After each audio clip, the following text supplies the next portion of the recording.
আত্মসম্মানী দীপা অর্জুনকে ছেড়ে সোনারূপাকে নিয়ে শহর ছেড়ে দূরে যেতে গিয়ে ভাগ্যের ফেরে আবারও সূর্যের মুখোমুখি হলো। হ্যাঁ বন্ধুরা, আমরা এমনটাই দেখতে পাবো অনুরাগী ছোঁয়া ধারাবাহিকের আগামী পর্বগুলোতে। দীপা পৃথা ম্যামের মিথ্যে হার্ট অ্যাটাক হাতে নাতে ধরে ফেললেও পৃথার কথায় দীপার আত্মসম্মানে প্রচণ্ড আঘাত লাগে, কষ্ট হয় দীপার।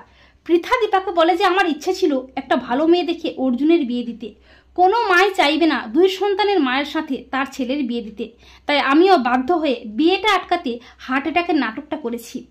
তাই পৃথার কথায় দীপা নিজের আত্মসম্মানের কথা ভেবে অর্জুন ও তার পরিবারের কথা ভেবে অর্জুনকে ছেড়ে সোনারূপাকে নিয়ে শহর ছেড়ে অনেক দূরে চলে যাওয়ার সিদ্ধান্ত নেয়। পরদিন দীপা কাউকে কিছু না জানিয়ে সোনারূপাকে নিয়ে বেরিয়ে পড়ে শহর ছেড়ে দূরে কোথাও চলে যাওয়ার জন্য। যাওয়ার আগে একটা চিঠি লিখে যায় দীপা।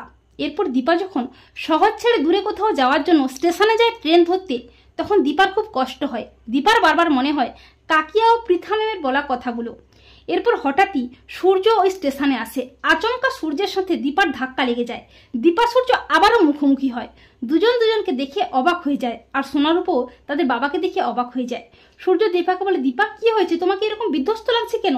আর তুমি এভাবে মেয়েদের নিয়ে কোথায় যাচ্ছ? আর তোমার তো অর্জুন চক্রবর্তীর সাথে বিয়ে হয়েছিল, তাহলে তোমার সিথি ফাঁকা, হাতে শাঁখা পলা নেই, কি হয়েছে আমাকে বলো? তখন দীপা চুপ করে দাঁড়িয়ে থাকে অভিমানে।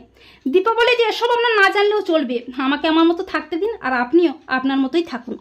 সূর্য সোনারূপাকে বলে, সোনামা রূপামা বাবার কাছে এসো, আসবে না? কিন্তু সোনারূপা অভিমান করে দূরে দাঁড়িয়েই থাকে। আর রূপা বলে, বাবা তুমি তো সবসময় মাকে ভুল বোঝো, আমাদের তো তুমি ছেড়ে চলে গিয়েছিলে, তাহলে এখন কেন এসব জানতে চাইছো? কোনো তো খোঁজ খবরও নাওনি। সূর্য বলে, রূপামা বলো কি হয়েছে, বাবার উপর এত অভিমান, বাবা এত খারাপ? তখন রূপা বলে, বাবা সেদিন মা অর্জুনকে বিয়েটা করেনি, মা আমাকে বাঁচাতে মিথ্যে বিয়ের নাটক করেছিল। সত্যিটা জানতে পেরে চমকে ওঠে সূর্য। সূর্য দীপার কাছে হাত জোড় করে ক্ষমা চেয়ে বলে, আমার অনেক বড় অন্যায় হয়ে গেছে দীপা, তুমি আমাকে যা শাস্তি দেবে আমি মাথা পেতে নেব। এই বলে সূর্য আত্মসম্মানে দীপার অভিমান ভাঙিয়ে আবারও কাছে টেনে নেয়। তো বন্ধুরা, তোমরা এটাই চাও তো যে দীপা যেন নিজের আত্মসম্মান বজায় রাখতে অর্জুনকে ছেড়ে শহর ছেড়ে যেতে গিয়ে ভাগ্যের ফেরে আবারও তার ডাক্তারবাবুর মুখোমুখি হয়? কমেন্ট করে জানিয়ে দাও তোমাদের মতামতটি।